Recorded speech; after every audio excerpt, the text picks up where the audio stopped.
सन 2005 America, pentagon और pentagon में चल रही थी एक बेहद खुफिया रिपोर्ट पर मीटिंग। उस टॉप सीक्रेट रिपोर्ट का टाइटल था एशिया में ऊर्जा का भविष्य, और यही खुलासा हुआ चीन के बेहद खतरनाक मिशन का। जब अमेरिकी खुफिया एजेंट्स की रिपोर्ट पर वक्ता बोल रहे थे तो पूरा पेंटागन हिल रहा था। चीन का बढ़ता क्षेत्रीय दबदबा, आर्थिक क्षमता और अपने उद्योगों के लिए संसाधनों की बढ़ती भूख के चलते चीन भारत के पड़ोसी देशों से राजनयिक संबंध कायम कर रहा था। भारत के पड़ोसी देशों को लोन दे रहा था, उनके यहाँ बंदरगाह बनवा रहा था, हथियारों की सप्लाई कर रहा था। चीन भारत को चारों तरफ स्ट्रिंग ऑफ पर्ल से घेरना चाह रहा था। बड़े दुख की बात है, मुसीबत भारत पे आई थी और खुलासा एक विदेशी सरकारी अमेरिकी खुफिया एजेंसी कर रही थी। अगर भारत की एक खामी सबसे बड़ी है तो देश का पॉलिटिकल सिस्टम, जो सत्ता और विपक्ष से दो हाथ करने में इतना अधिक व्यस्त है कि उसे भनक तक नहीं लगती। कब बाहरी दुश्मन आया, सेंध लगाई और वार कर निकल गया। वो था सन 2005, जब पहली बार चीन के कैमोफ्लेज मिशन छद्म मिशन स्ट्रिंग ऑफ पर्ल्स का जिक्र हुआ था। ये चीनी पर्ल्स ये समुद्र में पाए जाने वाले मोती नहीं, बल्कि दक्षिण चीन सागर से लेकर मलक्का संधि, बंगाल की खाड़ी और अरब की खाड़ी तक, यानी कि पूरे हिंद महासागर में सामरिक ठिकाने, बंदरगाह, हवाई पट्टियां, निगरानी तंत्र इत्यादि तैयार करना था। हालांकि रिपोर्ट में कहा गया था कि चीन ने ये ठिकाने अपने ऊर्जा स्रोत और तेल से भरे जहाजों के समुद्र में आवागमन की सुरक्षा के लिए तैयार किए थे। लेकिन पूरी सच्चाई ये है कि जरूरत पड़ने पर इन सामरिक ठिकानों को सैन्य जरूरतों के लिए भी इस्तेमाल कर सकता था चीन, और भारत पर सैन्य कार्रवाई करने के लिए भी, फिर चाहे पाकिस्तान के फेवर में भारत पर दबदबा ही क्यों न बनाना हो। स्ट्रिंग ऑफ पर्ल्स हर संभव हथियार का काम कर सकता था चीन के लिए। तो अब जब 2020 में चीन की स्ट्रिंग ऑफ पर्ल्स की योजना पूरी तरह बन चुकी है, तो क्या भारत को घेरने में सफल हो चुका है चीन? आखिर किस तरह चीन का string of pearls project Bharat की सुरक्षा को प्रभावित करेगा? चीन का 90% ट्रेड जिस रास्ते से होता है वो इंडियन ओशन से होकर गुजरता है, और वो चाहता है कि भारत कभी भी किसी भी वैश्विक परिदृश्य में चीन का यह रास्ता कभी न रुक पाए। उल्टा इस क्षेत्र में अपना दबदबा बनाकर चीन इस क्षेत्र में अपनी तूती चलाना चाहता है। चीन को डर था कि कभी भी भारत उसके शिप्स को इंडियन ओशन में रोक सकता है, उसे इकोनॉमिकली तबाह कर सकता है। इसलिए उसने स्ट्रिंग ऑफ पर्ल्स की अपनी नीति के द्वारा हिंदुस्तान को घेरना शुरू कर दिया।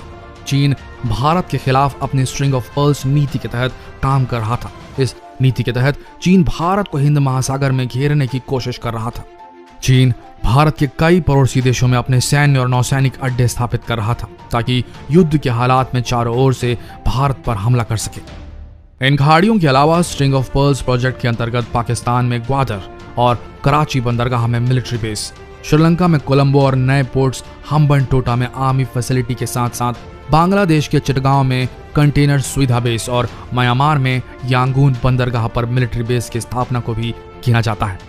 आइए जानते हैं कि चीन के ये मोती कहां कहां हैं और इनसे भारत की सुरक्षा को कैसे खतरा है। इसे समझने के लिए ऊपर दिए नक्शे को गौर से देखें तो साफ हो जाएगा कि चीन की मोतियों की लड़ी आखिर किस तरह से भारत के लिए गले का फंदा भी बन सकती है। नंबर 1, पाकिस्तान। चीन ने पाकिस्तान के ग्वादर बंदरगाह पर चीन पाकिस्तान आर्थिक कॉरिडोर यानी कि CPEC समझौते के अंतर्गत एक मिलिट्री बेस बनाया है। इस बेस के माध्यम से चीन भारत को पश्चिमी मोर्चे पर घेरने की कोशिश कर रहा है। नंबर 2, श्रीलंका।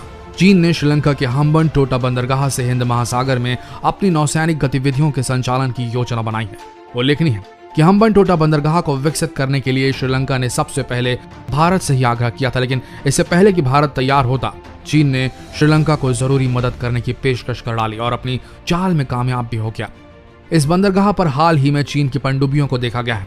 साफ है कि भले ही चीन ये कहे कि वो दूसरे देशों में बंदरगाहों को पूरी तरीके से व्यापारिक दृष्टिकोण से तैयार कर रहा है, लेकिन श्रीलंका में उसकी पनडुब्बियों की मौजूदगी ने साफ कर दिया कि व्यापारिक बंदरगाहों को जरूरत पड़ने पर सैन्य बंदरगाहों में भी बदला जा सकता है। बांग्लादेश। चीन ने भारत के एक और दूसरे पड़ोसी देश बांग्लादेश के चिटगांव बंदरगाह पर अपने लिए एक कंटेनर पोर्ट तैयार किया है। हाल ही में बांग्लादेश ने अपनी सुरक्षा के लिए चीन से 2 पनडुब्बियां खरीदने की घोषणा की। साथ ही चीन बांग्लादेश से राजनयिक संबंध मजबूत करने की लगातार कोशिश कर रहा है और उसको हर तरह की वित्तीय मदद तक दे रहा है। म्यांमार। चीन भारत के खिलाफ युद्ध छेड़ने के लिए और भारत के पड़ोसी देशों की जमीन भारत के खिलाफ इस्तेमाल करने के लिए म्यांमार के साथ सैन्य और आर्थिक संबंधों में वृद्धि कर रहा है। चीन म्यांमार के एक बंदरगाह यांगून पर भी मिलिट्री बेस बना रहा है। चीन अपने नौसैनिक बेस हिंद महासागर में स्थित मालदीव और सेशेल्स में भी स्थापित कर रहा है। जिबूती में नौसैनिक बेस। चीन ने अफ्रीकी देश जिबूती में अपना पहला विदेशी नौसैनिक बेस स्थापित करने के लिए अपना युद्धपोत जुलाई 2017 में भेजा है। केवल 8 लाख की जनसंख्या वाले जिबूती भारत के दाहिने हाथ पर अरब सागर के किनारे स्थित है। इस जगह पर नौसैनिक अड्डा बनाने के बाद भी चीन की स्थिति अरब सागर में भी मजबूत हो जाएगी।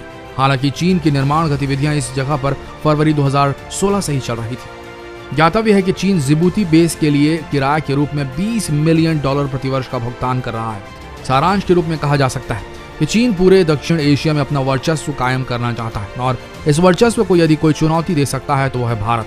यही कारण है कि चीन भारत को चारों तरफ से घेरने के लिए स्ट्रिंग ऑफ पर्ल्स प्रोजेक्ट का सहारा ले रहा है। अभी आने वाला वक्त ही बताएगा कि चीन अपने मंसूबों में कितना कामयाब हो पाता है। अब फाइनल सवाल, क्या चीन ने भारत को पूरी तरीके से घेर लिया है? तो क्या अब चीन के खिलाफ भारत के पास न तो कोई संसाधन है और ना ही कोई रणनीति? अरे भाई, दिल छोटा ना कीजिए। भारत वो देश है जिसने बैलगाड़ी पे रॉकेट भी ढोया और मंगल तक भी पहुंच गया। अगली वीडियो में देखिए कैसे भारत ने ध्वस्त किया चीन का स्ट्रिंग ऑफ पर्ल्स प्रोजेक्ट, एक स्पेशल कवरेज जिसमें चीन का जवाब दिया भारत ने। स्टे ट्यून्ड, कल इसी समय इसी वक्त आपके सामने उठेगा पर्दा भारत की जवाबी कार्यवाही का, जिससे टूट गई चीनी मोतियों की धूर्त माला। तो शेयर कीजिए ये वीडियो ताकि आपके फ्रेंड्स और फैमिली भी ज्वाइन कर सकें कल के इससे भी इंटरेस्टिंग वीडियो के लिए। और अगर अब तक आपने इस चैनल को सब्सक्राइब नहीं किया तो यकीन मानिए बहुत कुछ मिस कर रहे हैं आप। धन्यवाद।